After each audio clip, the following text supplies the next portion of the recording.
How y'all doing today? Sunday, October 1st, and I'm going to kick it off with this will be my last non-horror watch along for like the rest of this month.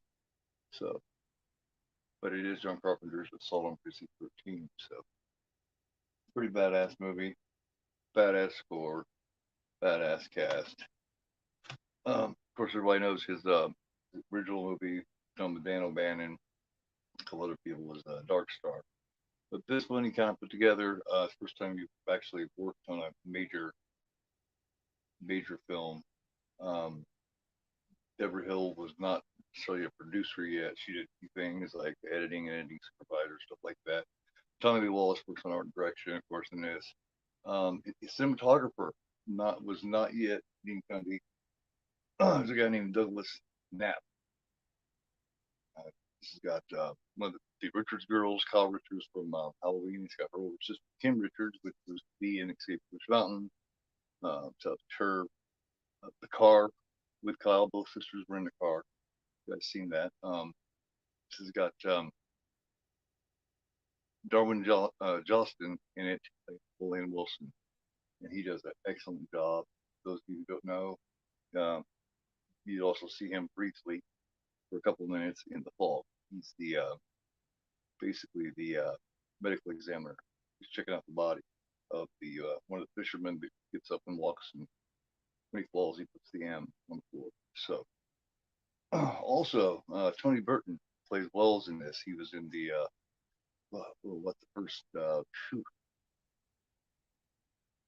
see, he did the first four Rockies. He briefly in five, and then he did Rocky Balboa. And also Austin Stoker, who played Heath Bush in this, is really good job. I never understood why he didn't do much. Also, Frank Doubleday, who played the crazy-haired Romero, he escaped from New York that we did last week. He's in this for a few minutes also. And also Charles Cyphers, that played Sheriff Brackett in Halloween 1970. Let's see what we got here. What is up? How you guys doing? Hey Jay, what is up? Austin, what is up? You guys fans of Assault on Precinct 13? And are you having a good day? Yeah, see what calls me. Cause and I were kind of singing back and forth with each other here. Cause they've been around a minute. He says, blackened is the air. Winter will say, though on all you see, to obscurity. Death of Mother Earth, never a rebirth. Evolution's there. Never will it man, never.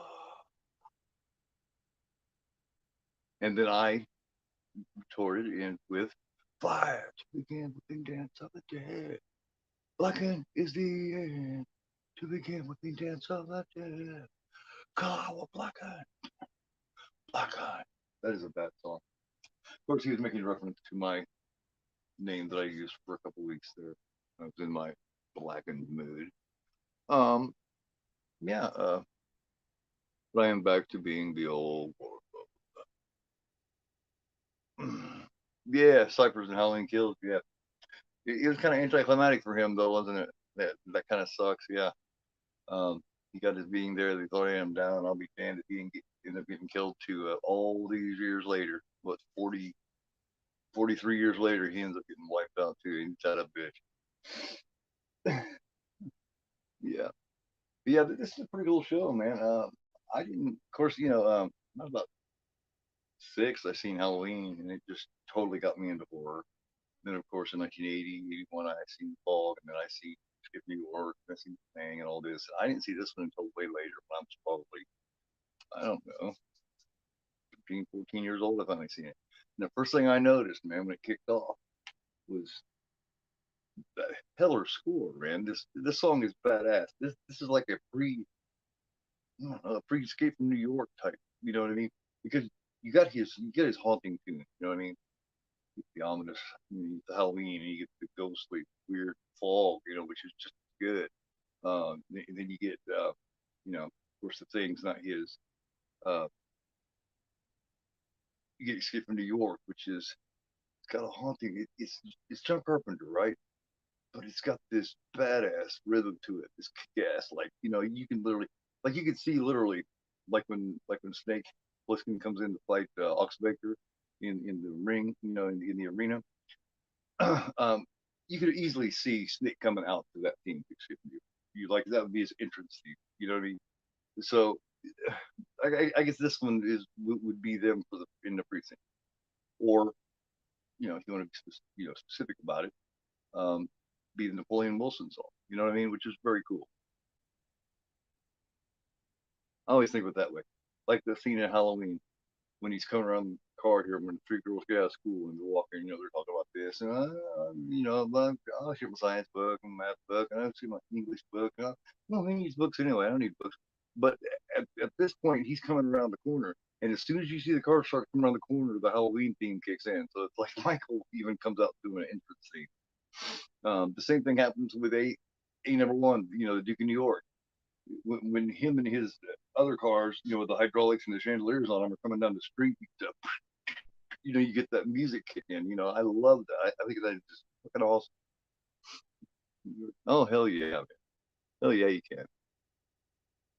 Free Halloween. Hell yeah, hell yeah, yeah. He had done Dark Star basically, and you know, in between Dark Star, you know, and after Dark Star, you know, in '76 he did this, and then between '76 and '78 is when you know he did the he filmed the Lord Hutton, the someone watching me, and then between um, Halloween and the Fall, he did the Elvis movie, and then you know, and so on. But most definitely, hell yeah, you can. Yeah. Um, this is let me see. This is a year between I think they said 74 to 76 around this time, around 76. He had already wrote Skip New. He just was too ambitious and nobody wanted to mess with it. Except for he was successful with Halloween and everything, that they were like, oh, okay, well, maybe we can, you know, maybe we can fit that in, you know? Yeah, yeah. The one thing that pissed me off about, you know, many things that pissed me off on these Halloween on this particular trilogy was the fact that, you know, they got everybody that played the original roles to begin with, right? Except Brian Andrews as Tommy. It's like, what the fuck, man? You're gonna have Anthony Michael Hall playing Tommy. Just I kept seeing him, you know, from the Rex Club, 16 Candles, and all that shit. I just could not put him in there as Tommy. It did not work. It just didn't work. You know, why couldn't he play? You know what I mean? Why couldn't he play Tommy again? You think about it. You talk about giving somebody a complex. He's the only one you don't bring back to reprise a role. The only one. But at the same time, you realize there must have been a good idea or a good reason for that, right? You know what I mean? There had to have been. But yeah, and then they killed him off. You know, they went way too heavy on all that Evil Dies Tonight, the lynch mob thing. You know what I mean? It just they focused way too hard on that. That was just it just too much. You know what I mean? You cannot give enough, and you can give too much. It's better, in my opinion, to not quite give enough, especially if it's toward the end of the film. Then it leaves you wanting something. You give too much of something, you know, you make somebody sick of something, they don't want any more. If you don't give them quite enough, at least they want some more, you know? As Paul Rudd to come back for the kill. He was too busy. Did they really? They asked Paul Rudd to do Tommy? That's weird. They acted like that Tommy didn't exist, yet they're going to put him in as Tommy? Oh, yeah, Rudd's too busy with MCU. He's making serious money with that shit. He's like, man, I ain't got time for that little movie, dude. They're giving me billions of shit to do these MCU movies. Shit. Not a stupid man. No, not a stupid man. He wasn't going to take several steps backwards. Exactly. You know, I'm not exactly saying the MCU movies are great right now. They haven't been for a minute. But money wise, he's like, you know, he don't give a shit, man. The kind of money they pay, they'd be like, fuck it, I'll do whatever you want. Yeah, most definitely, man. Most definitely. Um, but yeah, I got the yeah.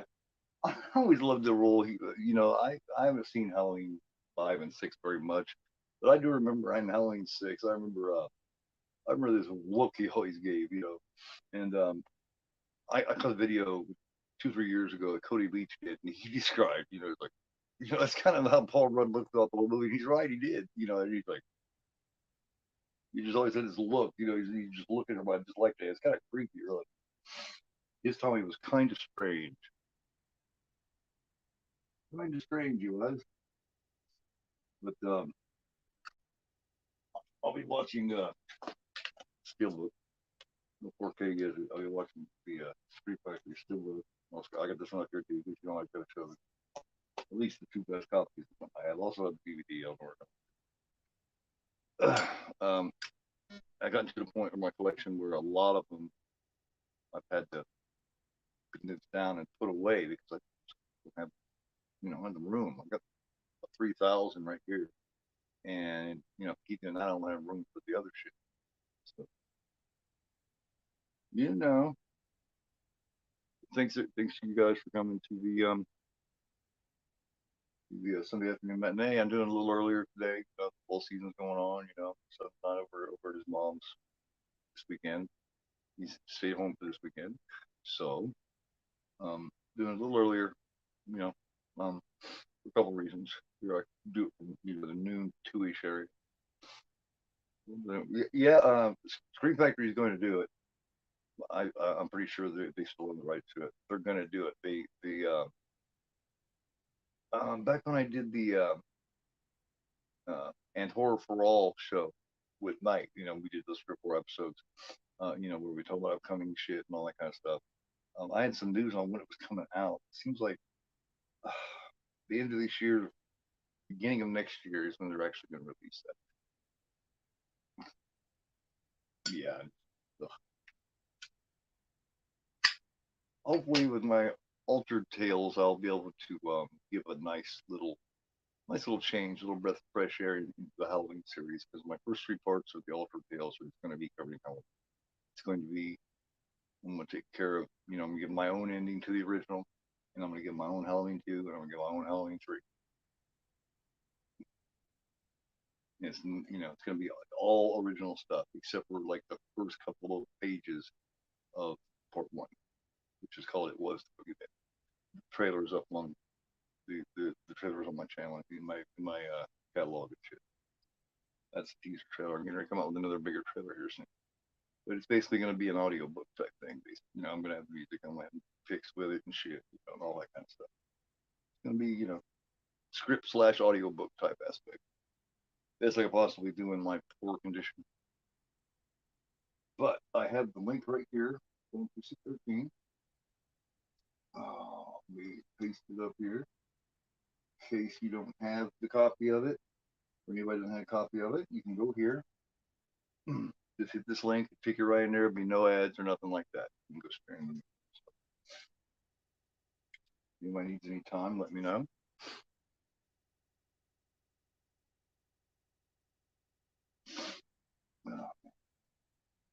Remember, my matinees were a lot fatter than this, remember? That's where everybody got pissed at me. Now they'll get over it. Gotta realize, folks, I am who I am. I am how I am. I'm going to tell it how it is, and I'm going to tell it how I see it.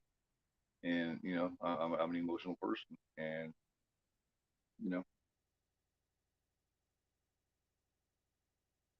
that's going to keep pissing you off at me and keep you, you got to choose a path, you're going to follow my channel or you're not, I mean, pick,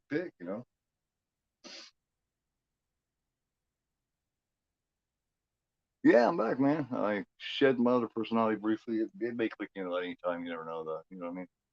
Someone fucking pisses me off again. Gets all stupid. We'll try not to let that happen. But yeah. If there's no what's the word? There's no nothing else that needs to be done, and everybody's ready. If you're not ready, stop me. And I'll start the countdown right now. I got it ready and paused, waiting right now. This thing is, I mean, like it has no universal or anything at the beginning. Like it kicks right in. You can hear the black screen. You can hear the music start. So let me go right here. Hey, what's up, Steel? Do you need a couple minutes to get this together, man? Or are you gonna watch Assault with us? Did it really? It's kind of surprising. Isn't that terrible? When you talk about Screen Factory and the shit they've done here the last few years, and someone, you hear about 4K, and someone, you hear that it sounds good, and they say it's surprising. That's a bad sign. You're like, really? Well, that's surprising. You know what I mean? You say, hey, I seen a 4K and it looks great. Really? That's not the kind of reaction you want for your boutique paper.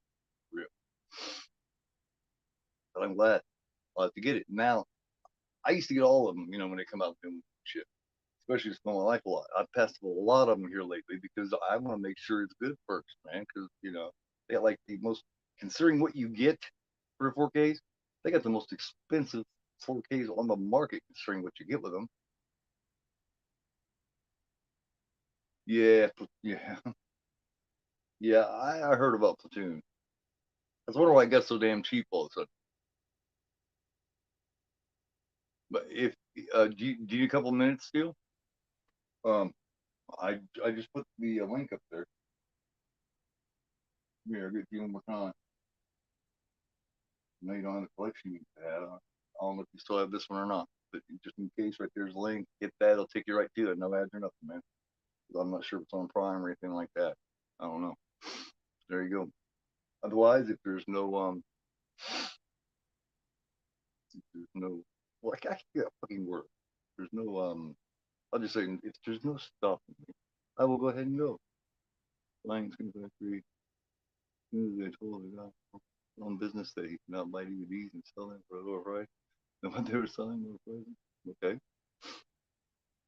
5, 4, 3, 2, 1. And Jackie Cleason used to say, and away we go. Now the music starts right away.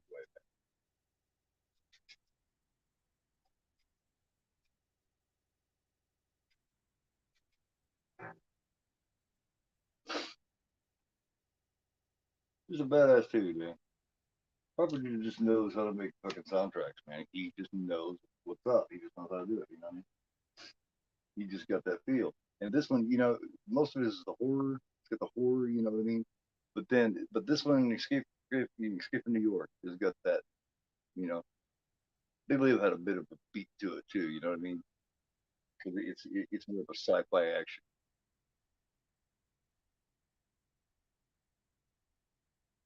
He's trying to screw over on the guys. Yeah, man.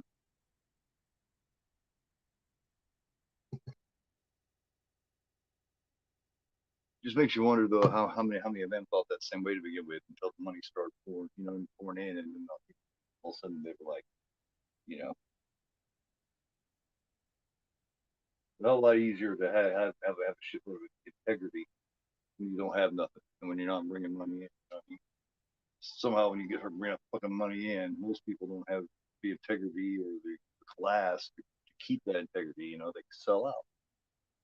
Very few people, very few people, the real ones will keep that. You know, I don't think I'll steal. Come on, man. I, I'm I was wanting to talk about the scanners watch next week and shit, man.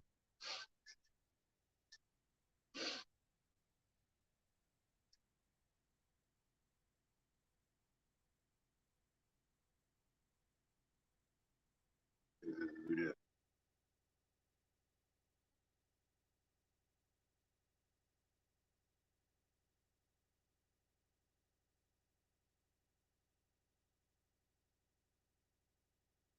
Okay. Even Steven. Really, you never heard of really? All right, man. Never heard him or nobody else about taking off, man. You know what I mean? Just, you know what I mean? Just me, you know what I mean?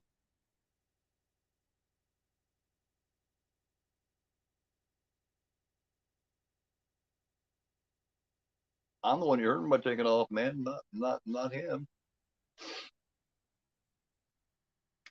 All right, man, take it easy.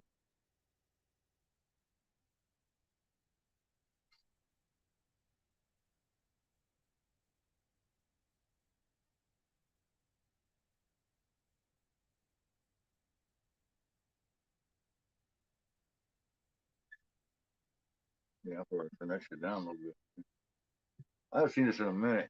E- Even Steven, did you go by a different name or anything like that before? Have you been here before? I don't think you have. Well, welcome. Thanks for stopping in. Give me a thumbs up if you would, please. I appreciate that a lot. Let's check out Call on Precinct 13. This is a good show, man. Check it out.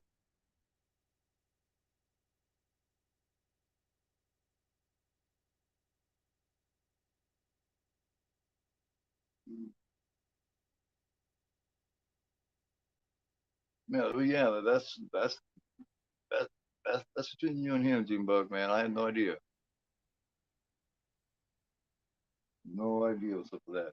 Still doesn't tell me, he's got issue with somebody. He don't tell me why. You know what I mean? That's in y'all.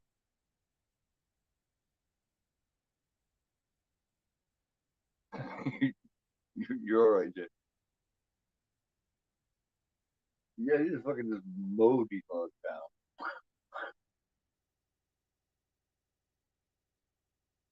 Before it shows you it's coming, you know what I mean? Like over the radio, it almost sounds like the news guy's already there. You know what I mean? Like he's standing outside going, "Oh, the police are," like he's commentating the police and killing these bugs. This is crazy because this dude does this, um, does the deed. I won't say nothing. Steven's in here; and he hasn't seen it, but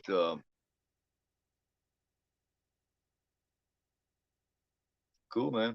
Got a lot. I got lots to watch along. Lots, you know, pretty decent catalog of films. Check it out. Hang out with us. Check it out. Here, I'll pull it up again. We're only, let me see, timestamp. We're only 5 minutes in, man. And that's including the intro credits. So here, I'll put up one more time here. You want to hit this link and join us on Look Movie? It'll take you directly to Look Movie.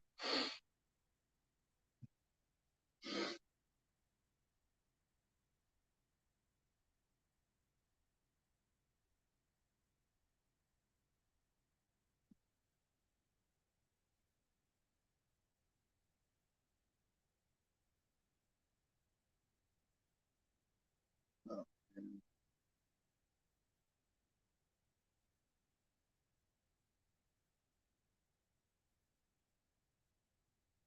keeping me something just yeah, man, yeah. It's fucked up. So they're doing, you know what I mean?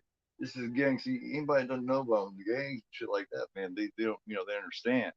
This dude's basically he's being initiated into this fucking gang, and initiation for a serious gang like this, a lot of times is, you know what I mean? You got to kill just any Joe, you know what I mean? Just any regular Joe,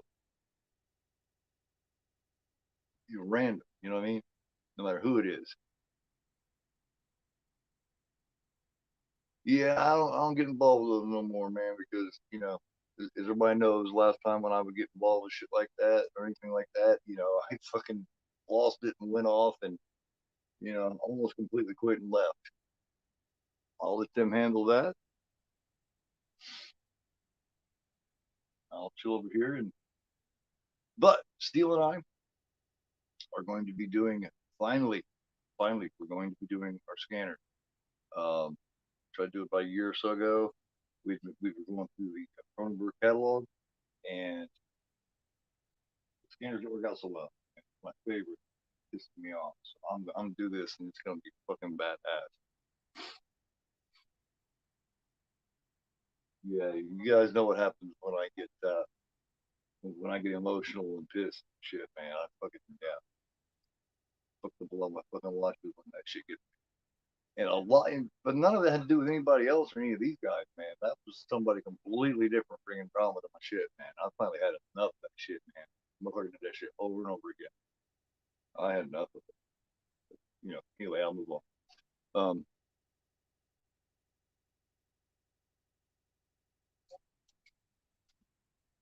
I gotta redo Mountaintop Hotel now too, because I wasn't big enough to just say fuck it and enjoy myself. Not a big lesson though.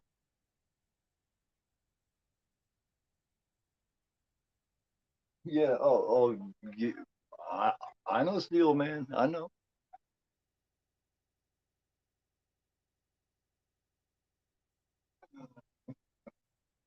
I, I know it, dude. I know it.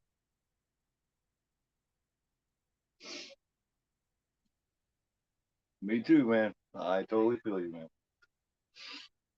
Totally feel you.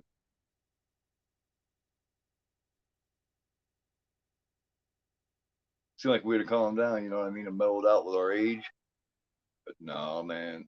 Certain buttons, man, I still flip out just like I did when I was 25, just like I did when I was 18. Still be fucking knocking a motherfucker's eyebrows off. Slap.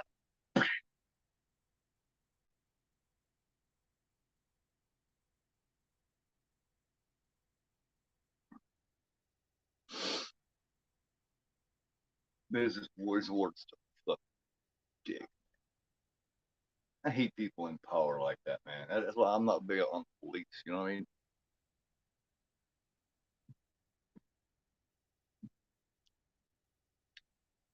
I'm not big on police because my outlook on police is, and I know it don't go that way for everyone, but 90% yes, human beings are not meant to have that much power, that much say so. We're not built for it. So anytime you stick that much power in one man's hand, it's not going to be good. Most human beings just can't handle that shit. Hell yeah, they are. Hell yeah. I watch that shit. Oh man, I dealt with it. It's human nature, man. Right, right. But they think they are God. You know what I mean? Napoleon was. This guy's funny because he's a little dorkier and shit. Oh, and he plays that medical examiner. Old Dalman Justin there. I'm telling you, he's been down longer. You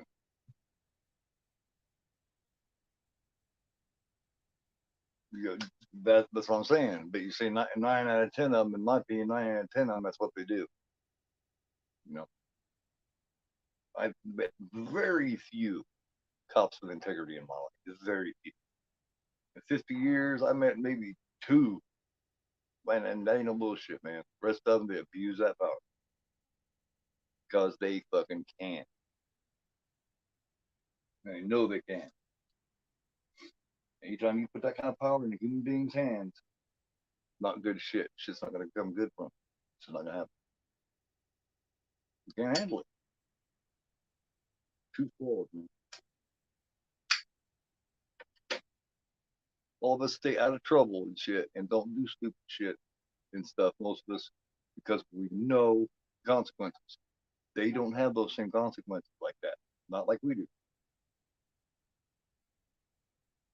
It's the only reason that we don't is because of the consequence. It's the only reason we're gonna go put that's the only reason it's not a wild west like a motherfucker out here because we know the consequences if we do not want to go to prison. You know me, I tell it like it is. Most people don't like that shit.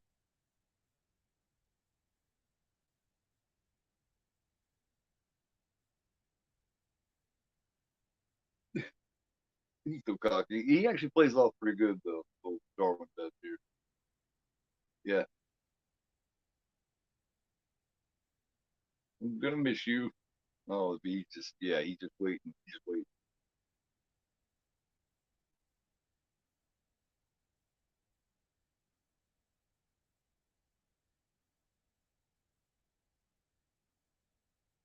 Even with a little white light, sometimes trip a man up.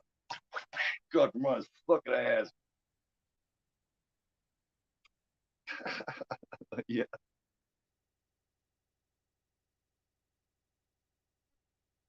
Hey, what's going on, Ed? How you doing? Stop by, man.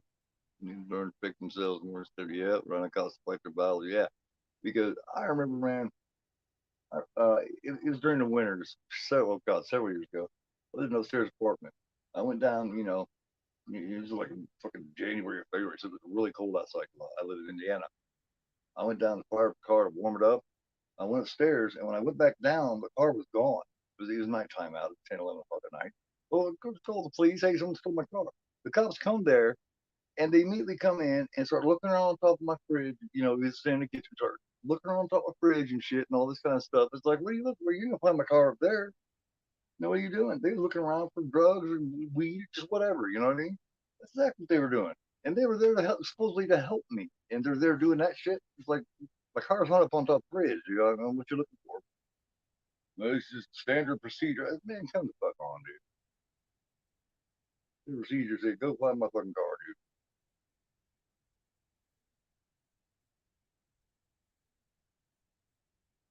Oh, less than that, man. Yep.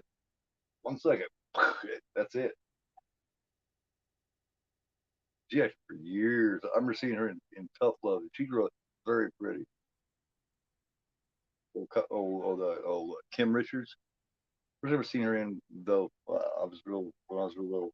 Number one was The Car, and the other one was Escape to Witch Mountain. It's funny. That means that Donald Pleasance acted with both of them because Donald Pleasance is in is also in Escape to Witch Mountain. So he worked with the older sister, and then he worked with the little sister Kyle in Halloween just a couple years later. Kind of odd, isn't it? And of course, the two sisters were together in the car.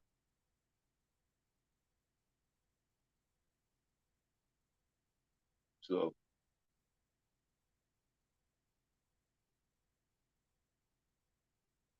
Martin West there is Mr. Lawson's dad.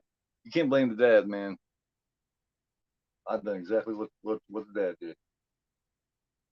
Come around, fuck around, get stupid and shit. Get fucking around, can't fuck around with man's baby. In any way, you just can't do it. Very, pay the fucking price.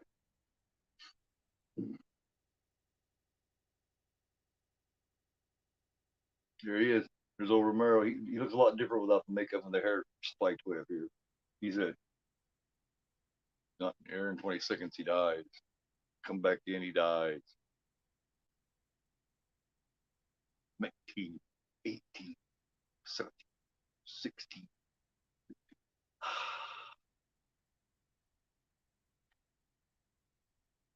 I like when they got Donald Pleasance up against the wall in Skip New York and he's doing target practice on him. He's shooting. He shoots the briefcase open and a tape falls out. The little American guy gets up and he walks over there and takes the sunglasses and he goes before he grabs the tape. That's a hell of a role for old Frank Doubleday. Donald Pleasance looking at him like, what the fuck is wrong with you, man? Oh, this first one kicks ass, Ed, man. You gotta check it out, dude. We're um we're 16 minutes in. The remake I seen it once when it first came out. It came out many years ago. It's got Lawrence Fishburne, Ethan Hawke. It looks like it was too bad. From what I can remember, it wasn't bad. It's not nearly as good as this one. Got a good cast. This is also the first time that Carpenter ever worked with Nancy Loomis or Nancy Kiedis. It's Nancy Kiedis now. Nancy Loomis back then. He made this with her, and then he, of course, hired her for Annie in Halloween because she was married to Tommy Lee Wallace. And Tommy Lee Wallace, you worked with him here. Does art direction and a couple other things here. This and that, production design, whatever. You're right, exactly. Oh yeah, he's got a good cast, man.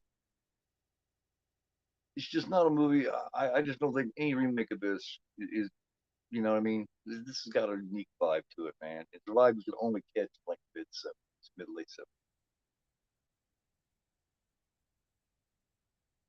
Like this movie made by anybody else with any other actors in it wouldn't be nearly as good. You know, even in 1976, somebody else would have done it. It had a different touch to it, different actors. No way. The one I was always amazed by is the chick that plays Lee, uh, Lori Zimmer. I haven't really seen her do a whole lot. She does pretty good here. Oh man, I love '70s, man. '70s. Everybody always says, "What's your favorite era?" They always ask me, about horror. '70s or the '80s?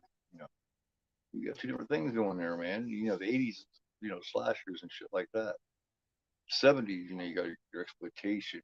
You got your Jess Franco and John Rowland type movies. You got The Exorcist. You got Brian De Palma came out. Man.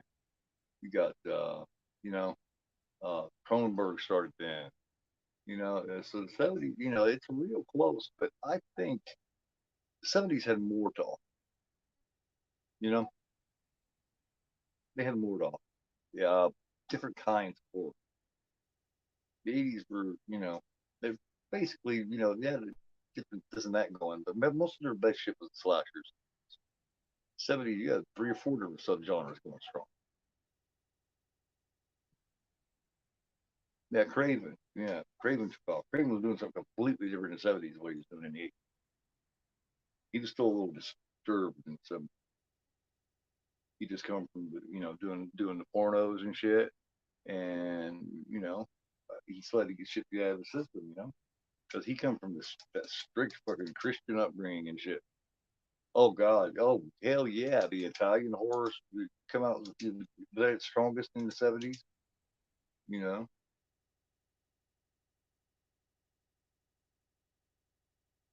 I mean, Argento most definitely was. He still had Bava going. You had Martino going. Fulci, he was doing, his that's more when Fulci was doing more his giallos um in the '70s. And fuck man, Argento ruled the '70s, man. Look, just right in the fucking row, man. Blam, blam, blam. First Christmas, got a nine tail. Lies on Great Velvet. It all got man. Suspiria. He was just getting stupid and stuff. Martino was doing damn good too and stuff. Oh man, yeah, Fred, and you cannot top it. As far as the director and the dude making his own shit, there is no other like his soundtracks are just unreal. Yeah, so did I, Austin. Yep, so did I.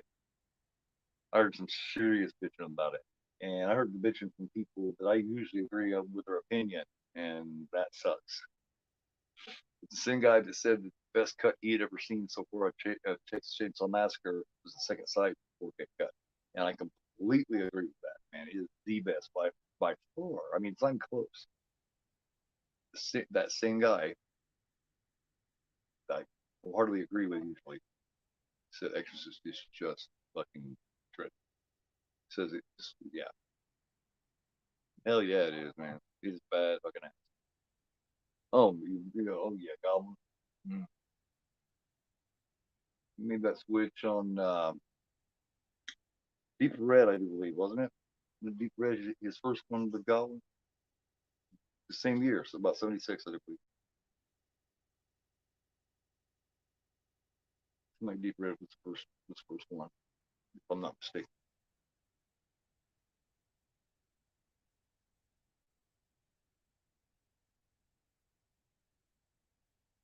So I bought one radio station on Ellen. They just, what I mean? Why is the precinct even still going? You don't got much of anything left. All you basically got is a bunch of sitting ducks with very limited, ammo, very limited weapons. course, they're not expecting anybody to fucking take the thing hostage or anything. But damn, man, it's not a great neighborhood. You think about shit for a minute.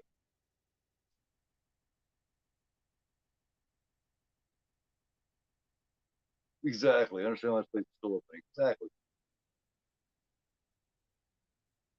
You go, well, it's not technically. Well, yeah, technically, let's get the fuck out of here then. Because, you know, statistically, they're not going to make it.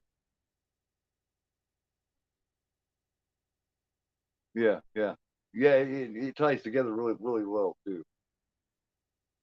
That's one way the remake didn't do it real weird or really, really well.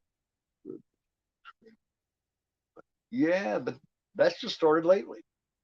Boutiques are finally starting to get their shit together, I think. And now it's the studio. Before the studios were doing, seemed like they were more consistent. That sucks, man, because there's only one. Because uh, that transfer is the only 4K transfer so far. That Warner Brothers transfer is the only one, and that's what everybody's taking it off of. You know, of Cine Museum and everybody, man. That's the transfer they're all using. So it's like, damn, man. Wish somebody else would have done one. I'd love for a Second Sight or somebody like that to have done the transfer. It'd been damn good. I'm a firm believer in Second Sight. They do beautiful. I had no chance on it look like that and still maintain the grain. It was amazing. Anybody who doesn't have or hasn't seen the Second Sight 4K of Texas Chainsaw Massacre,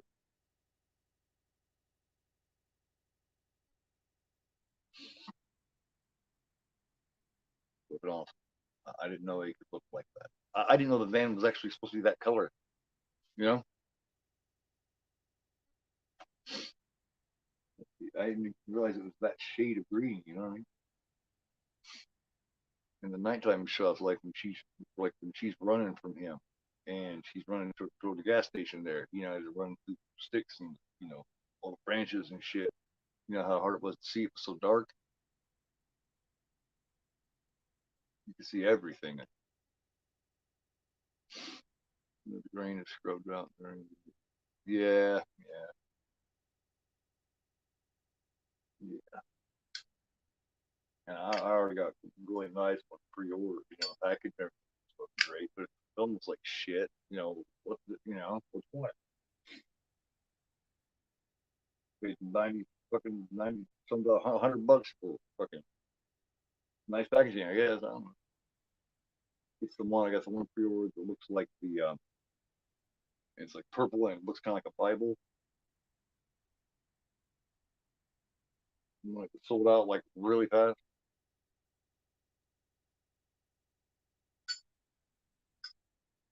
Charles Cyber didn't do much. Most shit he did was Carpenter stuff. He did several in a row Carpenter, but because in early days Carpenter liked to use all the same people over and over again. Guys, bad guys. Yeah. Let's put the differences aside. Like, right, right. Anytime you get that, you can marry that really well, where it makes sense. To where it's not, the good guys haven't gone too bad, and bad guys haven't gone too good, but they can still maintain their own individual bad guy, good guy thing. Anytime you can marry that really well, you got something good.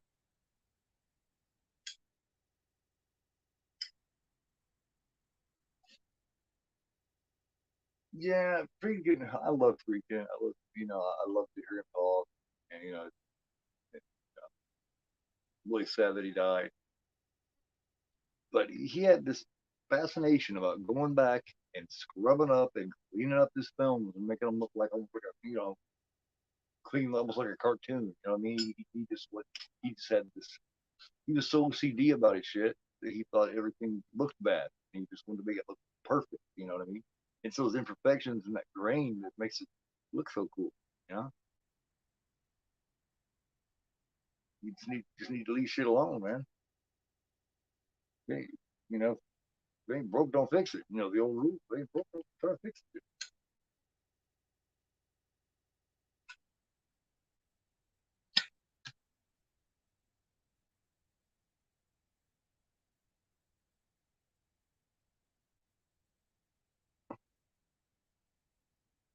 I love Tony Burton. I love the role he played in the Rocky movies, man. It's absolutely. That's what everybody wants, yep. With that UHD kick to it, yep. Exorcist has always looked fantastic. You know what I mean? You didn't have to do much to it. Just sharpen it up a little bit. You don't want to, you don't want to fucking scrub out the grain and you know what I mean? And, leave, leave the clipping and shit like that. For those of you guys who know what clipping is.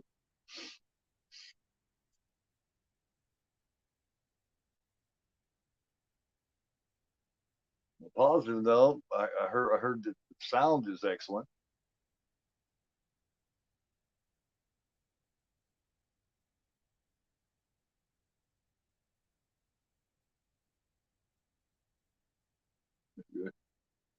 She just wants to get her an ice cream, man. That's all she wants. The ice cream guy. What kid didn't go, hey, when you hear the ice cream truck, take an ice cream? Of course. And to go fucking after, at the ice cream truck, I mean, that's some cold shit, man. Yeah.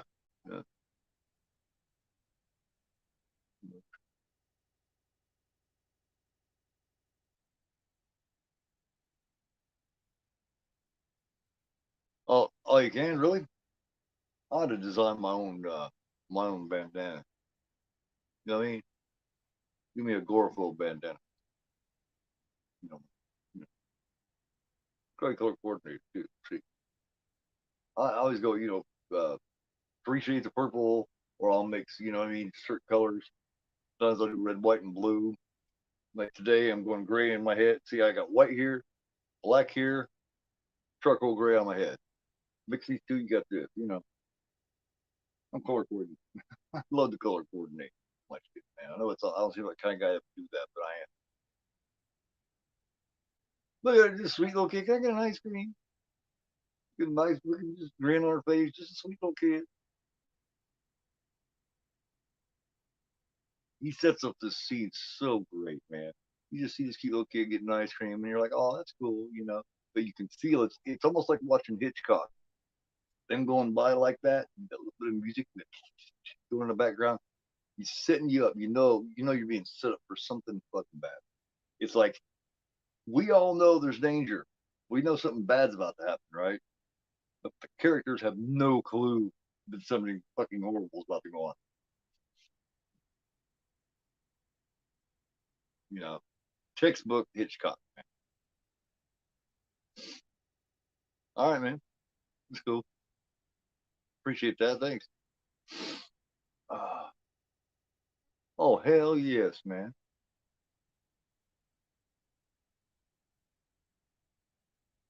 Hell yes. I just shot him. I'd have shot all of them motherfuckers for good. Heroes anymore. Those followers, yeah. Yep, here it is, setting it up nicely. This is his this is the 50th. This would be he's cocky, man. I swear to God, man. He's totally channeling the Hitchcock type aspect here.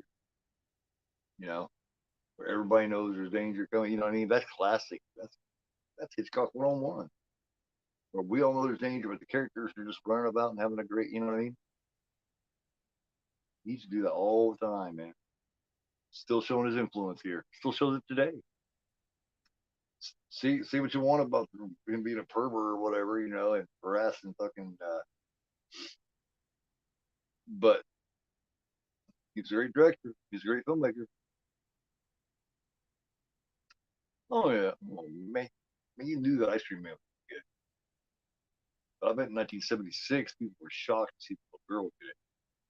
He's dead, man. Instantly, almost. That's fucking horrible. That's what he meant. Like, I got a gun. Get the gun. Yep. You can see the blood slowly running. Slowly. Well done, man. Just nicely done. It really is. Um,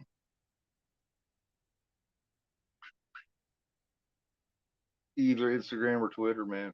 Either one will work, man. That's cool. Let's see what we can work out. Appreciate it.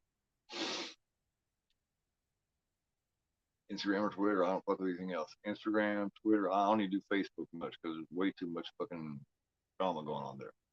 Instagram, Twitter, YouTube. Yeah. Oh yeah. Yep. Basically is. And Carpenter's favorite film, growing up and shit, you know what I mean, was fucking sci-fi, like a sci-fi horror type shit, like The Thing, Howard Hawks, and Howard Hawks also, he did, and the Western, he's a big Western fan. I mean, you could see Carpenter's his Western film, you know, he pays, um, um, I mean, he pays homage to it, and They Live. He pays homage to it in Vampires. This, you got that hero, that badass. Escape from New York. Yeah, yeah, but there's no way he can know that, man. He's just coming off on, he's just going like pure fucking rage and emotion now. You know, he kills the motherfuckers, and then they're chasing him, and he fucking panics because he knows they're gonna kill his ass. So what does he do? He goes to the police station. He doesn't realize he's going to the only police station that doesn't have firepower right now.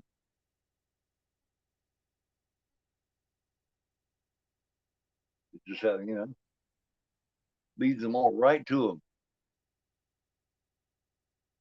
and that's all they want. They just want him. Like if they had tossed this motherfucker out on the street, they may not even have fucking shot and killed, and shot the police station. May have just killed his ass. With them knowing something, seeing it, they might have. But they weren't gonna throw him to the wolves, though, you know what I mean? In real life, a real police station like this in this situation might have. This fucker's just sick and dying. Yeah, he had one too many Marlboro menthol or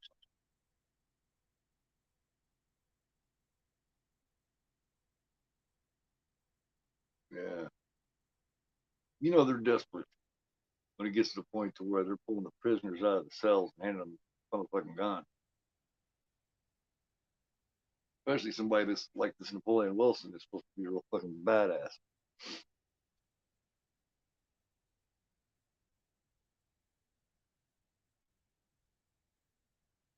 And that's all they got right there, what you see. All right, man. Well, awesome guy. You're right. It probably wasn't a thing. Yeah, it toss his ass right in the goddamn, yeah, right in the fucking street. Here you go. They just get killed anyway. You can have them. The guy was completely justified. Smack it from me. Got a smoke. All right, cool. Very cool. So, yep, yep. Yep, right. Yeah. No, else I see about it. I have it. Here she is when you first actually start seeing her. You know what I mean? My oldest son's got the hots for her. He definitely likes her. So does Napoleon too. Napoleon's like, damn, what is up? He's gonna stop just a second, just look at him. You know,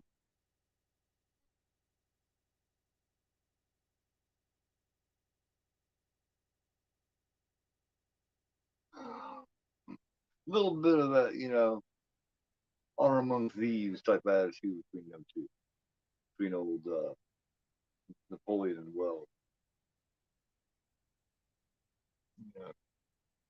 Had to give him his just due there. He said, I got handed to you. U.S. smooth moves for a man in leg.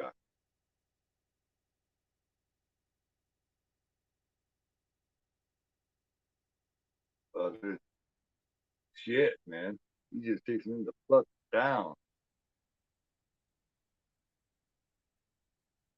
But he don't even give a fuck, man.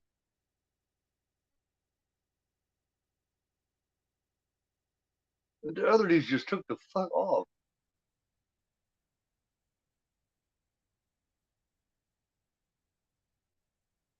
You got him. You got him. Like, go grab that fucking gun, man. That's a badass gun. Go grab that gun and give him the old double tap. He's just not that kind of dude. You know what I mean? He did that for his little girl. He's just not that kind of guy. He's just not. He just don't have that killer instinct. The only situation that he would have done that in was for his kid. Oh, he went in the gang along with it. A couple guys in their boots, another dude in his truck.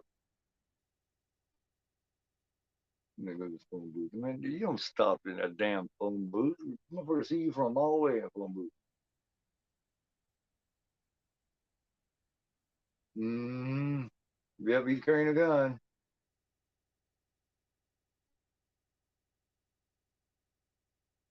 Bucky got to shoot. He didn't just start shooting at him right there. Yep, here they are.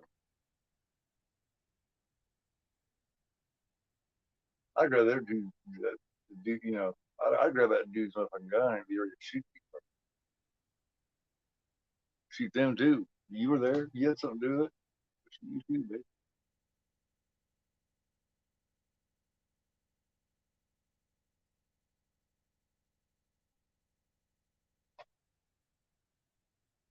Yeah, old Beverly Hill wasn't producing for him yet. She did some of the editing supervision, but she wasn't producing yet. But we probably have to mount some of the writing. I'm mad. She doesn't really give her credit for it, from what I can see, but you know she did. Beverly Hill can write. She could write. And then this is also where I do the distribution guy up in Canada, dude named Michael Myers. That's where they got the name Michael Myers. You know, they named Michael after this guy that is the head of distribution in Canada. You know, because he's the one that got it rolling.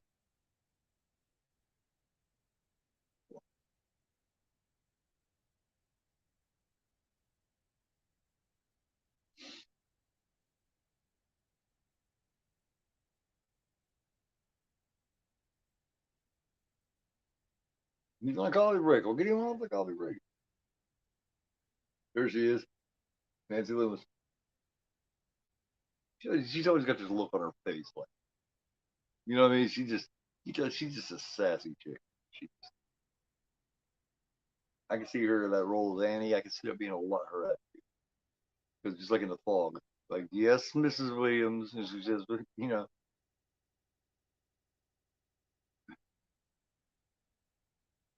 you're the only I know that can make me yes, ma'am. So like screw you, yes, ma'am. She's got that tone to her voice,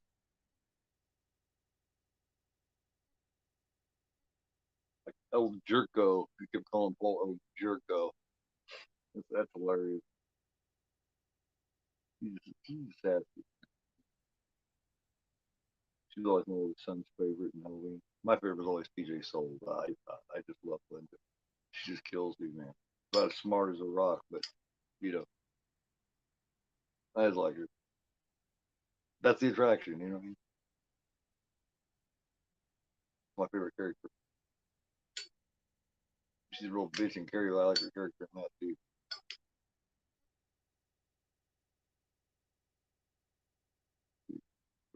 Okay. Yeah, they man. I mean, they're getting to a lot of them. You know what I mean? Whatever ones they still have rights for, they'll definitely do it. Yeah, you never really did. It's all, isn't it?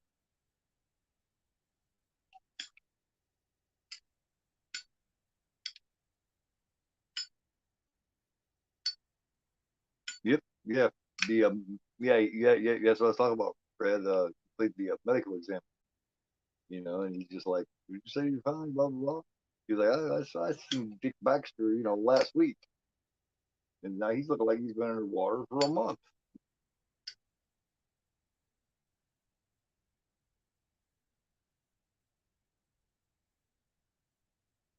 Yeah, he's in there for a good 2 or 3 minutes.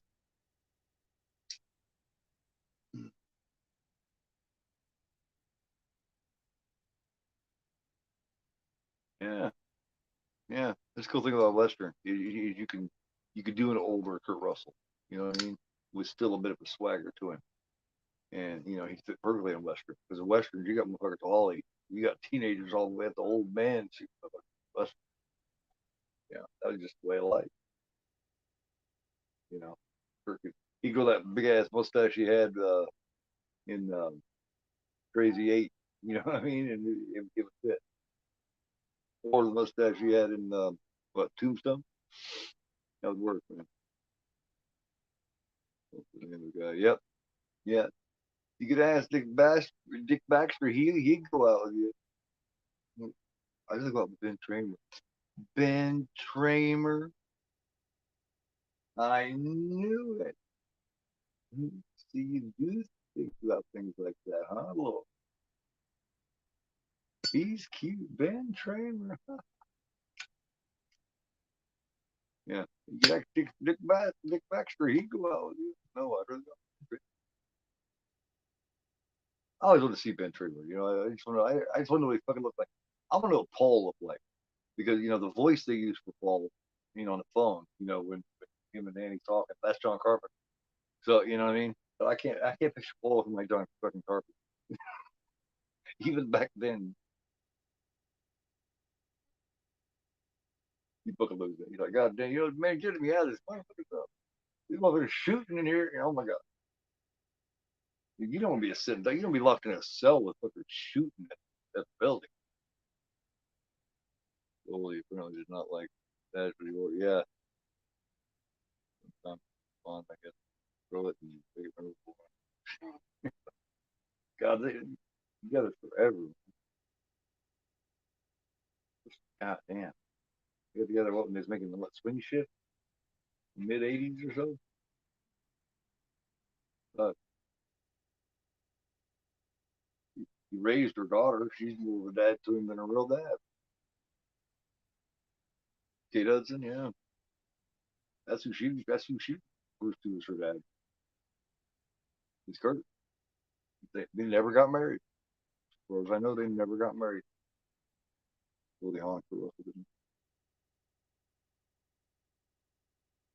Guess they figured, it's not, the old saying, like I said, it ain't broke, don't fix it. It worked out for them. They're still together, aren't they? Or are they? Kurt and Gold.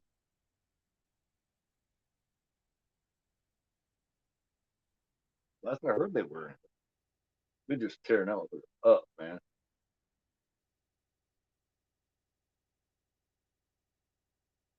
If they do really successfully here is, they don't keep them getting shot very well. There's just nothing you can do about that. They successfully keep them, you know what I mean? You can't you can't stop that. You can't stop them from shooting the building, shooting the windows and shit. The only thing you can do is keep them from getting in the building. Because if they get in the building, you're done.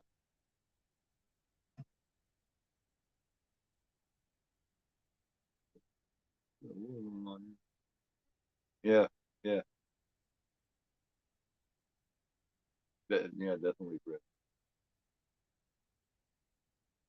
Yeah. The only thing you can do is make sure they do not get in the building. You have to do that. You cannot let them in. You got to hit them right as they're coming in. You cannot let them in there with you. They get in there with you, a couple of them, and start, killing a couple of y'all and shit like that.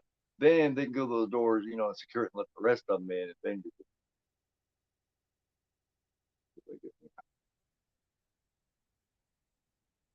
this is a good thing for these motherfuckers. They didn't have grenades and shit. Tossing grenades in the windows. You know what I mean? Smoke them out and shit.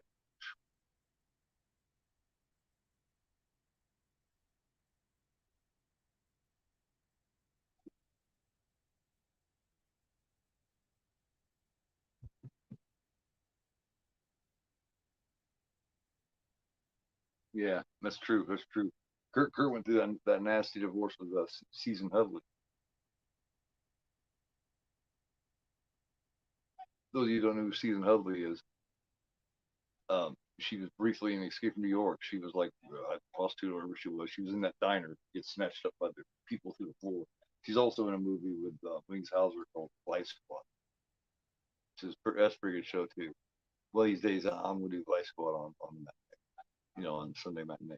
I'm gonna do Vice Squad on a matinee. After the Halloween season's over, maybe November, shit like that. I'll be doing Vice Squad. Also want to do Angel. There's an Angel movie. That's a good one. 10 to Midnight with Charles Bronson. Those all make really good matchups.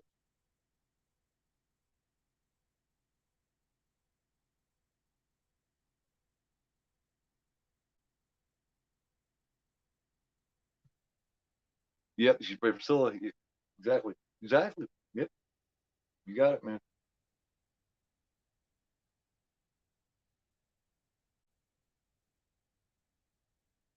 Those of you haven't seen Vice Squad, check out Vice Squad.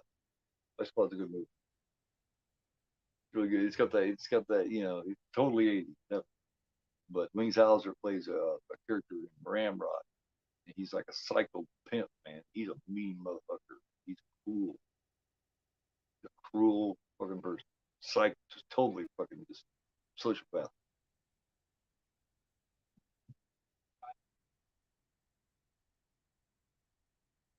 Mm-hmm. They're organized gang. They definitely got the shit. Yeah. This was a pretty good one. Got it too. Oh shit. Oh.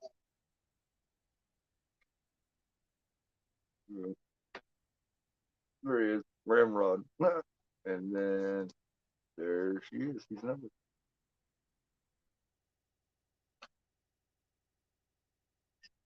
She plays a hooker named Princess. Yep, he sure was. Absolutely. A lot of off movies like that. You know what I mean? They go Tyranny Isles. You know what I mean? They also, featured movies like Nighthawks. With Rutger Hauer and Stallone and Billy D. Williams. Some off movies that you wouldn't expect them to put in like basically a horror documentary type thing. You know, some movies you just would not expect to see in there. Tyranny Isles is a good one. I watched it as a young kid. I watched it every time it was on.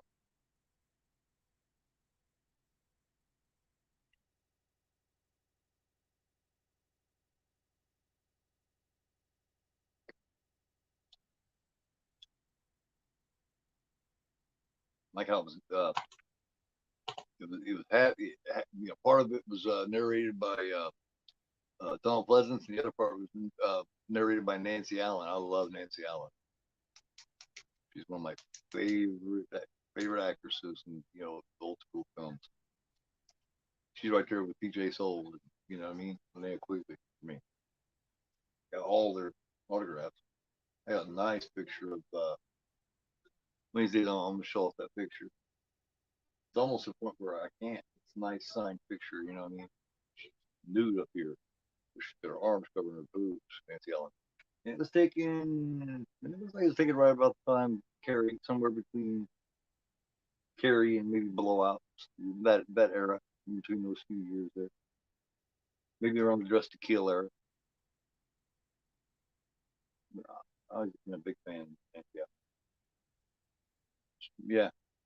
yeah, yeah. She also plays the cop, um, Cop's partner before he gets fucked up. That's a disturbing scene in like blowing off his arms and shit. He's twitching, you know what I mean? He's going into shock and shit. He does that so well. He plays that really well. Totally believable. When they're blowing off his limbs and shit before they make him Robocop. Disturbing. Definitely affected. She has to watch it. There's nothing she can do about it. Damn. One of the. I like everything she's ever done. I mean, I didn't really like Poltergeist 3 all that much. Nancy Allen's always great. Her and Tom Skerritt were fine. Those two have turned into bad performance their whole life. Either one of them. It was just a shitty movie.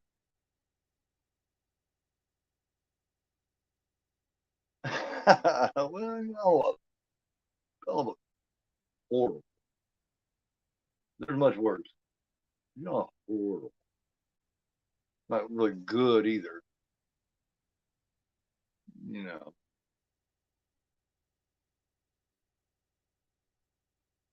they just come out there and leave a message here. Check this out. Mm, marking them, man. Marking them. They are marked.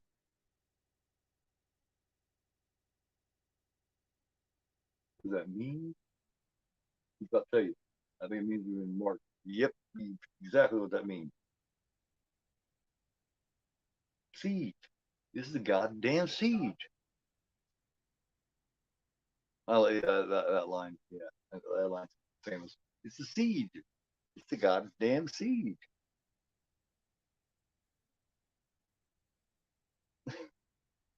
Man, I see really though, man. I see much, much worse in higher budget films. You know what I mean? You know, you got them all walks of life and all skill levels.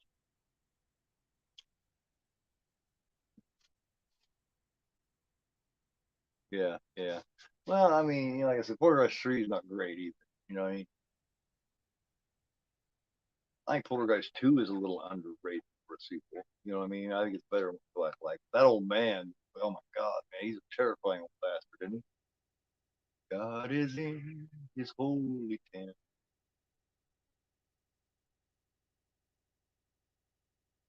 And he died after that, so he didn't get to play him in Poltergeist 3.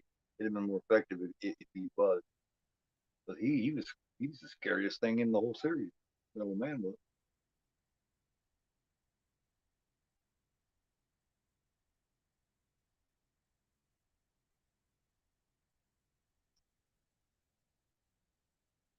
Yeah, I find him more disturbing than any fucking anything else in that Poltergeist series. Right, right. Good point, Austin. Yeah, that is. It did have some halfway decent shit. Well, you had better. For one thing, Nancy Allen had a better co-star. You know what I mean? You know, Tom Skerritt always kicks ass. So you know what I mean? She just fucker got in, and she's just gonna fucking whoop his ass, fucking kick him fucking balls and shit. Yeah. Oh, you don't fucking Napoleon Wilson, man. He's gonna beat the fuck out. God damn, he is a badass, isn't he?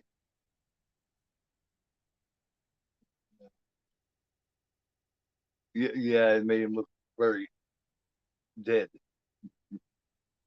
God is in. Oh,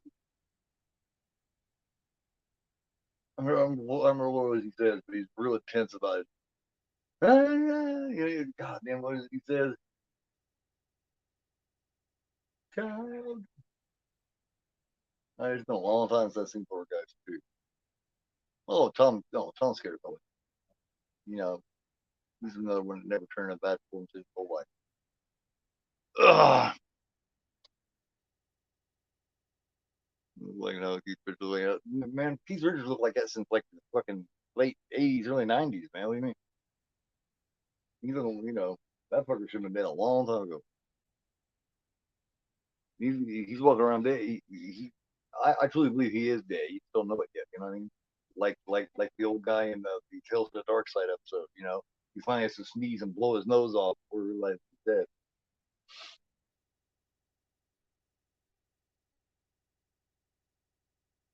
Yeah,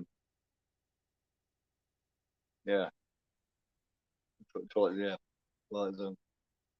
Yeah, the Twilight Zone had some really good episodes, man. Like the little girl lost, where they go in and they can hear her, "Oh, daddy," you know what I mean? But you can't find her. She's nowhere around. She's lost in fucking dimension somewhere in between. There's some really good shows. Twilight Zone did. So did Night Gallery. I'm like a big fan of Night Gallery too. They got their shitty little ones, but they also got some really pretty damn good too, man. No show like that had all great shows. You know.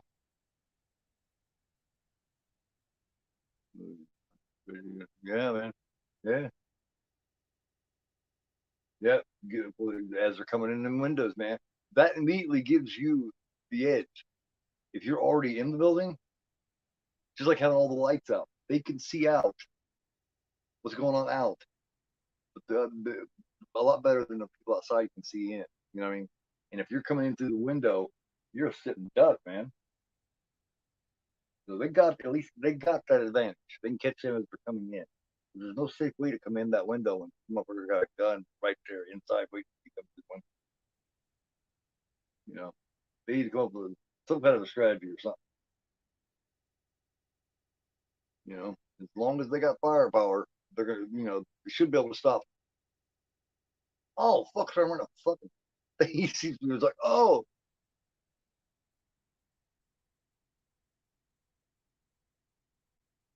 he looks on that gun. That's a nice pump action shotgun, man.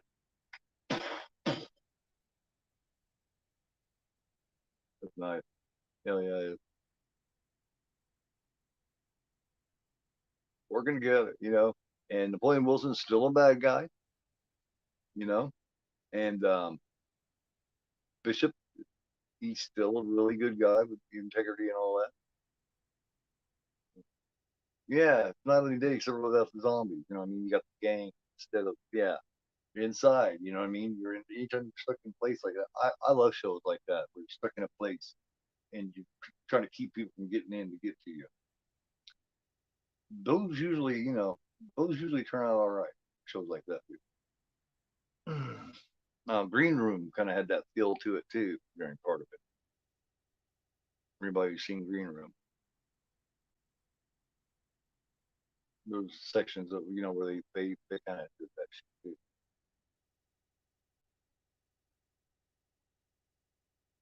No, but yeah, Nancy Allen, or not Nancy Allen, Nancy Loomis. Kind of surprising, you know what I mean? Because considering she did ship, Carpenter later, she did three more of his movies later. It seems like she'd have been the one surviving, but instead it's the Lori Zimmer, it's the lead character.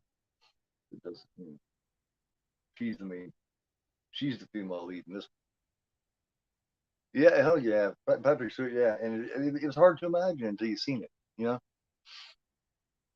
know, it was kind of hard to see Patrick Stewart like that, but he didn't really act like a bad guy. Like he don't do a bunch of bad guy things. He just kind of nonchalantly is just a fucking bad guy. He does it in a very Patrick Stewart kind of way, kind of like when Max von Sydow was a bad guy. He did it like only Max von Sydow could do it. He was so Max von Sydow about about being fucking you know dastardly character. Yeah, yeah, always she gets killed. Now she only really killed off in like two of his movies though, isn't she? Yeah, because she survives in the fall and she in Halloween 3 she's not in it very long. Um, she just kind of retired. I mean, she was the oldest of all the girls. Like of the cast, I think she was the oldest one in the cast. I felt as far as the main cast goes. I think she was damn near 30 years old when she made Halloween. She definitely wasn't a teenager. Where Jamie Curtis was the youngest. I think she was, what, 18, 19 or something when she did that. I think PJ was like in the early mid 20s maybe. I do believe Nancy Loomis. She was 30 or damn near damn close when she made that. She'd been married to Tommy Lee Wallace for a minute.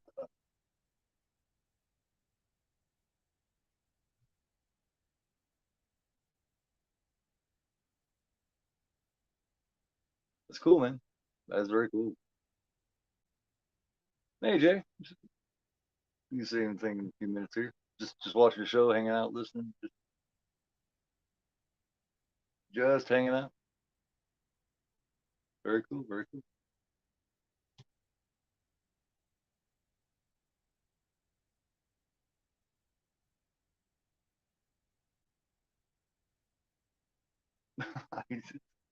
Okay. See, Napoleon Wilson, he's a criminal, yes, and he does a lot of illegal shit and this and that. but he's a good man. That's the difference. See, that's why he didn't mind. And so is Tony Burton, Wells. You know, they're good. They're lucky enough to have two good men. You know, they're criminals. Just because you're a criminal doesn't mean you're a bad man. That's where people get that wrong. Because you break the law and do crime and shit doesn't mean you're a bad person. That, I like how this shows that. That's true. I don't think anybody survived Halloween 3. So yeah, good point. Good point, Austin. Yeah. Oh, he didn't stop it. No way, man. Any more than Kevin McCarthy stopped shit in the original Invasion of Ice. Now we're coming. They're coming. They thought he was batshit fucking crazy. Like, oh my god, this guy's a fucking, respected doctor, and he's lost his fucking mind. They're coming. Me? Yeah. Well, I've thought about it. There's a couple of different people I wouldn't mind. I seen someone interview Veronica Cartwright the other day. I'd seen it on there. It was a couple of years ago, and I hated the way he interviewed her, man. You know, you got to come at these people. You're going to interview somebody, Veronica Cartwright. She, of course, played Invasion of Black Snatchers, and she was Alien, first Alien, and of course, she was a little girl in the bird, right? And she was also um, um, the little sister to Lumpy in Leave It to Beaver. So, but anyway, he interviewed her a couple years ago, and I did not like Wake. I mean, you got to come at them with some shit they don't hear all the time, you know? You don't ask the same old shit. You work on that, man. You actually give some thought. Talk to him like a fucking person, man. He was, first part of it, he fucking, he was fanboying. And then it's like, come on.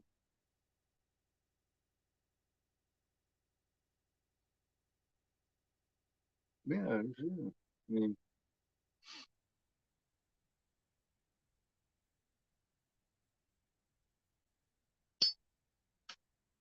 but I wouldn't mind doing Ryan Cartwright again.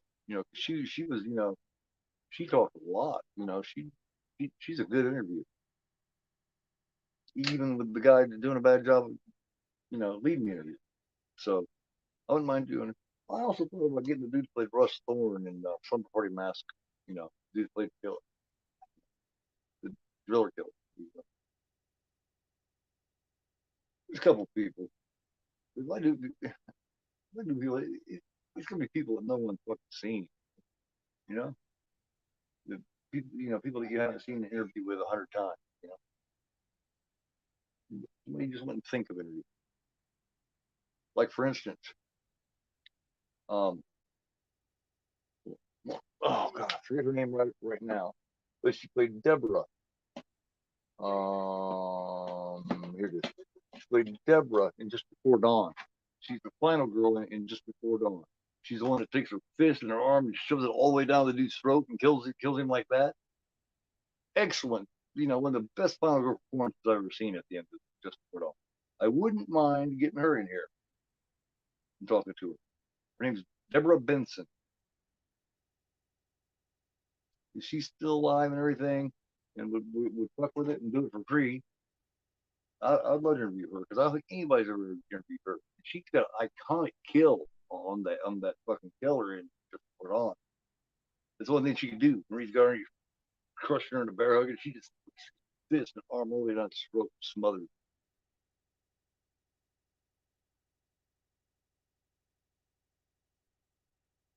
But dude, think about it. She was in Leave It to Beaver. She was in The Birds. She was in the Alien. She was in Invasion of Body Snatcher. I mean, think of all the shit you could ask her.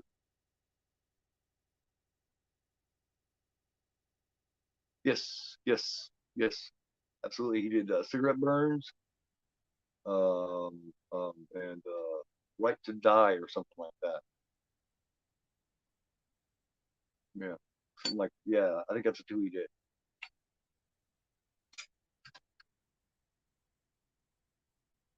He's still kind of hitting on this lead. He's pretty close.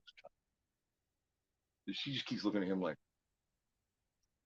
she's like, you're kind of cute with that bad boy swagger to you.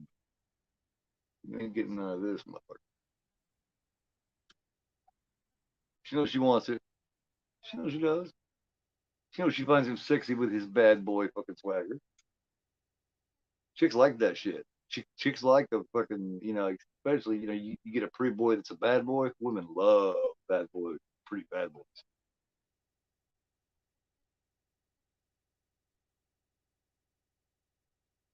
Back when I was younger, and I was a lot prettier and shit, bigger and built and shit, and bands and shit. I was a bad boy. We love that shit. Yeah. Oh, pro life. Right. Okay. Yeah. Okay. Yeah. And he also did cigarette burns with Norman Reedus, I do believe. Yeah. Pretty sure. Pretty sure. Yeah. Yeah. Pro life. Yeah, you're right on that. Big else good cigarette. Yeah. Women like a good looking bad boy. I mean, it's exciting, man. Women don't like boring guys. They do not like boring guys. They'll take a mean guy over a really nice guy any day. Which is for some reason I've seen it a million times. Well, not a million, but shit, right?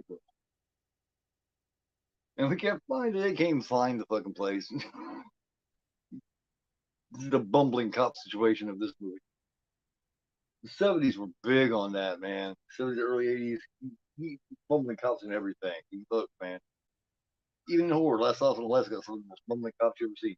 And then you got what Halloween, Halloween 5 or 6. They even played the music for them. Some stupid music along with the bumbling cops. And then in the non-horror, you got the Dukes of Hazzard and Crazy Larry Dirty Mary. Oh God, Smoking the Bandit. You know what I mean? Just fuck the dumbass cops. Just fucking shit up. Just clueless, man. They fucked with cops hard in the '70s. They really did. Everybody loved it. They loved it. They loved to see cops look made to look stupid. Like the shit the bandit gets away with, smoking the bandit shit he does. No fucking way he's getting away with it. They'd have had a helicopter on his ass. They'd have had him crashed into something and fucking, either dead or wrestled down and hurt and in handcuffs. He'd been done. They'd all been going to prison. They'd have whipped the helicopter on him and he'd been done. I don't care what car he had, but those cops couldn't handle any of that shit. I love Smoking the Bad, but there's no way that you could come from my lawns. And as soon as we get home, I'm gonna punch your mama right in the mouth. Junior, put the evidence in the car. Junior, put the evidence in the car. Jackie Gleason was fantastic. No, here we go. The honeymooners, man. The honeymooners should have went longer.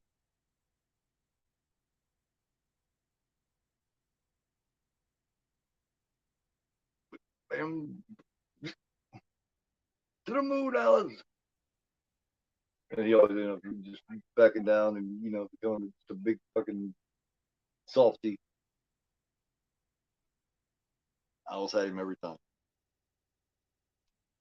He'd always be apologizing. Every episode would end with him apologizing to her and her telling him how it is. It's good stuff. Good stuff. Great classic TV.